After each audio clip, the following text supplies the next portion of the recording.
Azad edilən ərazilərdə təhsil infrastrukturu da mərhələli şəkildə bərpa olunur. Böyük qayıdış proqramı çərçivəsində görülən işlərin nəticəsi olaraq həmin bölgələrdə müasir standartlara cavab verən məktəblər tikilib istifadəyə verilir.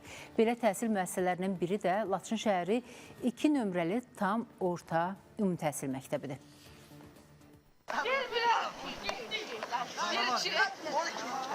Laçın şəhəri 2 nömrəli tam orta ümumi təhsil məktəbi 2022-ci ildən fəaliyyət göstərir. 510 şagird yerli təhsil müəssisəsində hazırda 173 şagird təhsil alır. Tədrisin təşkili üçün məktəbdə 19 müəllim çalışır. Məktəbimiz yüksək avadanlıqlarla doludur. Oxumamızda bir çətinlik yaranmır. Laçın şəhəri 2 nömrəli məktəb böyük qayıdış çərçivəsində inşa edilən digər təhsil müəssisələri kimi müasir tədris infrastrukturu ilə təchiz olunub. Babam və nənəm mənə həmişə Laçın şəhərindən danışardı və mən Laçın şəhərini təsəvvür elədiyimdən daha gözəl gördüm. Düşünürəm ki, bu müasir şərtlər altında təhsil alan şagirdlər yəqin ki, Azərbaycanımızı həm ölkə daxilində, həm də ölkə xaricində böyük qürurla təmsil edəcəklər. Çünki onlar üçün burada hər bir şərait yaradılıbdır. Məktəbdə yaradılan müasir şərait şagirdlərin doğma yurdlarında keyfiyyətli təhsil almasına, bilik və bacarıqlarının inkişafına geniş imkanlar yaradır. Təhsil infrastrukturunun bərpası bölgədə sosial həyatın dirçəlməsində mühüm rol oynayır. Emin Babayev, Diana Cəlali, Loğman İsmailov, Space xəbər Laçın.